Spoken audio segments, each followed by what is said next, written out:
Hi, behind me is Seeker, a 40-ton ocean research vessel for free. Me and some friends are building.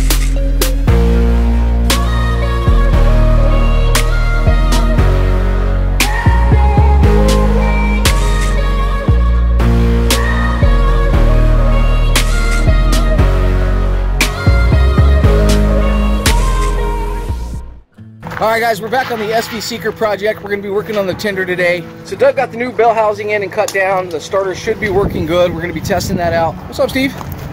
So we're going to get the tender ready to go in the water. We're going to check all the fluids, and I think we're going to test the RPM, see if we can get it lowered a little bit and keep it at a nice idle. Everybody say happy birthday to Steven. Hi! You're going to use this little photo tech. Now in my videos, you guys have seen this. There will be a link in the description.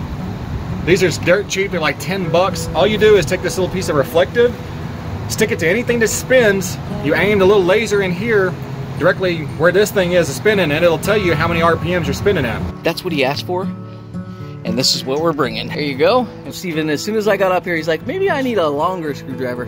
Perfect timing. You want longer than that? It's still pretty stubby. Okay.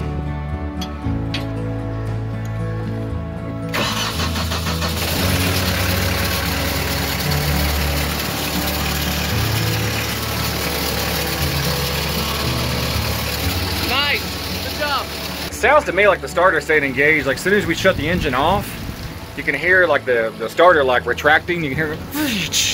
Guys, I got to tell you real quick, it's very impressive watching Steven do his job and watching him work and how quick he can pick up on things that it would take me quite a while to get. He's got a lot of knowledge, and if you've ever been around a mechanic, shade tree mechanic, kind of fumbling around with things trying to figure it out, and then you've been around a real mechanic, someone with the experience that knows what to look for and knows every aspect of the automotive or the tractor or whatever it is you're working on, those guys get things done really, really quick. And we just witnessed that. I'll let Steven explain to you what he did and what he found out on this project, but it just saved the day again. What's happening is voltage is, once it's started running, voltage is getting over to the starter, it's keeping the starter engaged. So when this is wired up, the thought behind wiring it up was the alternator needs what's called an exciter wire. You have to supply 12 volts directly to a pole on the alternator to get it to start charging. So if you rob that power off of your push button starter, then it sends voltage over to the alternator while it starts up, and then that'll start it, which is true, it'll work. But the problem, as soon as it starts, the alternator starts creating its own voltage. So off that exciter wire, it'll charge that wire with 12 volts. But when you tie it into the starter over here, and you got voltage here, now you're supplying 12 volts directly to the starter. So that's what was keeping that starter engaged.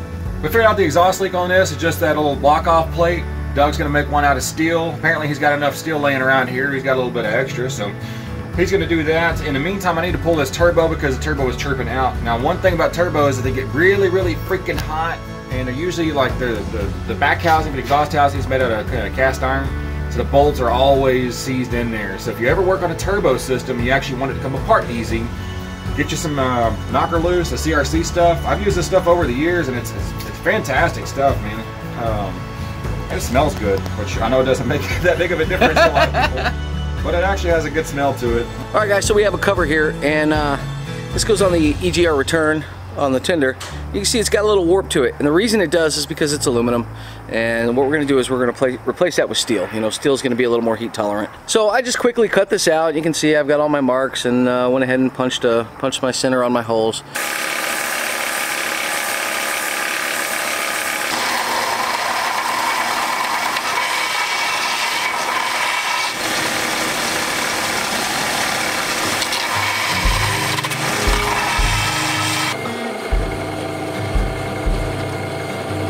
We've got real steel now, and see, that's what we were dealing with. So that was our exhaust leak, and hopefully that steel will hold up a little bit better.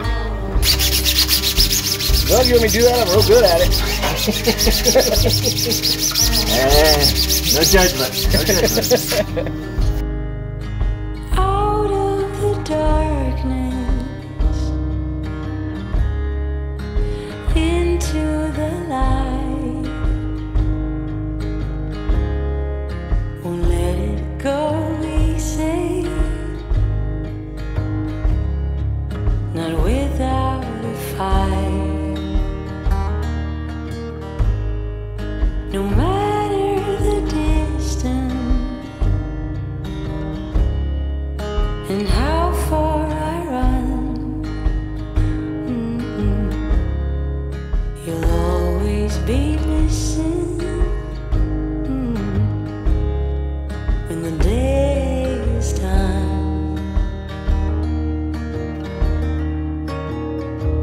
There's a lot of people out there that you know, they see these people that live these awesome lives, and you know, they're driving the car they want or living in the house that they want to live in.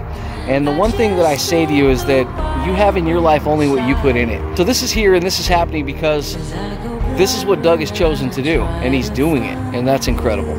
All right, guys, we gotta go. 'Cause I go blind when I try to find you, but I'll find you.